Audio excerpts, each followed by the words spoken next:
American പ്രതിരോധ വകുപ്പ് പുറത്തുവിട്ട ഏറ്റവും പുതിയ UFO ഫയലുകളിൽ അന്യഗ്രഹ ജീവനെക്കുറിച്ചുള്ള കൃത്യമായ തെളിവുകളൊന്നുമില്ല.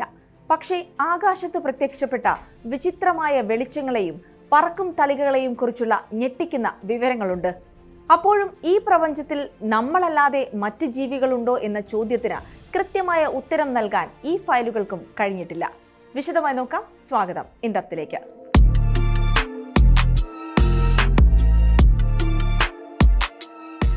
അമേരിക്കൻ മിലിറ്ററിയും ഇന്റലിജൻസ് ഏജൻസികളും വർഷങ്ങളായി നിരീക്ഷിച്ച UFO സംബന്ധിച്ച മൂന്നാം ഘട്ട രേഖകൾ 2026 ജൂണിൽ പെന്റഗൺ പരസ്യപ്പെടുത്തിയിരുന്നു. പെന്റഗണിന്റെ all domain anomaly resolution office ശേഖരിച്ച 200-ലധികം രേഖകളും വീഡിയോകളും ഓഡിയോകളും അടങ്ങുന്നതാണ് പുതിയ വിവരങ്ങൾ. പുറത്തുവിട്ട പല വീഡിയോകളിലും ഭൗതിക ശാസ്ത്ര നിയമങ്ങളെ വെല്ലുവിളിക്കുന്ന രീതിയിൽ പെട്ടെന്ന് വേഗത കൂട്ടാനും വായുവിൽ നിശ്ചലമായി നിൽക്കാനും സാധിക്കുന്ന വസ്തുക്കൾ കാണാം. ഈ നിഗൂഢത ശാസ്ത്രലോകത്തെ പതിറ്റാണ്ടുകളായി അലട്ടുന്ന ഒന്നാണ്. ഇതിനെ ശാസ്ത്രജ്ഞർ ഫെർമി പാരഡോക്സ് എന്നാണ് വിളിക്കുന്നത്.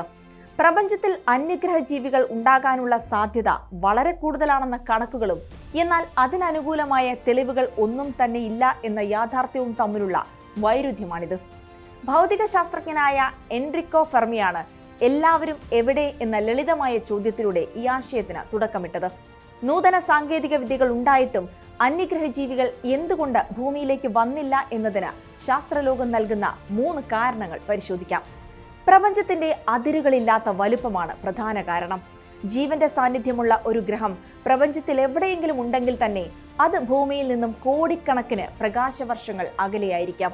നമുക്ക് ഏറ്റവും അടുത്തുള്ള നക്ഷത്ര സമൂഹമായ ആൽഫ സെന്റൗറിയിലേക്ക് പോകാൻ പ്രകാശത്തിന്റെ വേഗതയിൽ സഞ്ചരിച്ചാൽ പോലും 4 വർഷത്തിലധികം സമയമെടുക്കും.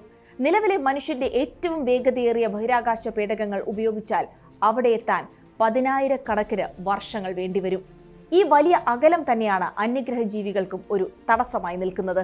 മറ്റൊരു പ്രധാന ശാസ്ത്രീയ സിദ്ധാന്തം ബുദ്ധിശക്തിയുള്ള നാഗരികതകൾ പ്രപഞ്ചത്തിൽ വളരെ അപൂർവമായിരിക്കാം എന്നാണ്.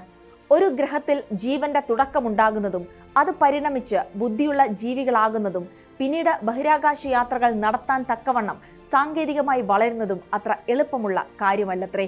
ഇതിനെ ശാസ്ത്രജ്ഞർ ദ ഗ്രേറ്റ് ഫിൽട്ടർ എന്നാണ് വിളിക്കുന്നത്. അതായത് ഒരു നാഗരികത വളർന്നു വരുമ്പോൾ അതിനെ നശിപ്പിക്കാൻ പോകുന്ന വലിയൊരു പ്രതിസന്ധി പ്രകൃതിയിൽ തന്നെ ഉണ്ടാകും. ഏറ്റവും ആകർഷകവും എന്നാൽ അല്പം പേടിപ്പിക്കുന്നതുമായ 3ാമത്തെ കാരണമാണ് സൂ ഹൈപ്പോതെസിസ്. ഈ സിദ്ധാന്തപ്രകാരം അന്യഗ്രഹ ജീവികൾക്ക് ഭൂമിയെക്കുറിച്ചും മനുഷ്യരെക്കുറിച്ചും കൃത്യമായ വിവരമുണ്ട്.